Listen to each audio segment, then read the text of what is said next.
طبعا دلوقتي اغلبنا بيصوم الست من شوال، ربنا يتقبل من الجميع يا رب العالمين، اللهم امين.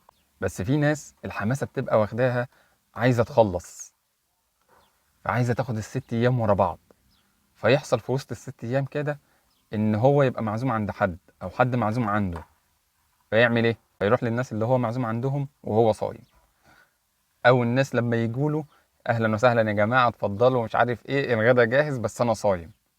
الكلام ده مش حرام، بس مش لطيف.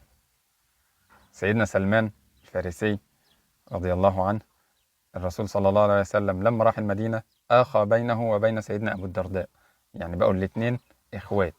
فسيدنا سلمان في مرة رايح لسيدنا أبو الدرداء فما لقاهوش، فتحت له زوجته وقالت له ده مش موجود، فأخد باله إن زوجته يعني زي ما بيقولوا مش مهتمية بنفسها، فسألها يعني ليه عاملة في نفسك كده؟ قالت له يعني ما معناه كده أخوك أبو الدرداء بالنهار صايم وبالليل قايم، فمالوش حاجة فينا. فسيدنا سلمان مشي وجه في وقت تاني لسيدنا أبو الدرداء ولقاه، وقال له أنا جاي أقعد عندك النهاردة. سيدنا أبو الدرداء رحب بيه، قدم له الأكل، كل يا سلمان. قال له تعالى كل معايا، قال له لا أنا صايم، قال له أنا مش هاكل. فطبعا سيدنا أبو الدرداء اتحرج، يعني عيب الراجل يبقى في بيتك وما ياكلش، ففطر وقعد كل معاه، بس اتضايق. بالليل سيدنا سلمان داخل ينام، يا أبا الدرداء مش هتنام؟ لا أنا هقوم أصلي. قال له لا نام. يا عم يهديك يرضيك، قال له مش هنام إلا لما تنام. فالراجل طبعا يعني سيدنا سلمان في بيته، فراح الراجل دخل معاه ونام. يقوم سيدنا ابو الدرداء عشان يصلي، سيدنا سلمان يحس بيه يقول له نام يا ابا الدرداء، ينام لحد الثلث الاخير من الليل.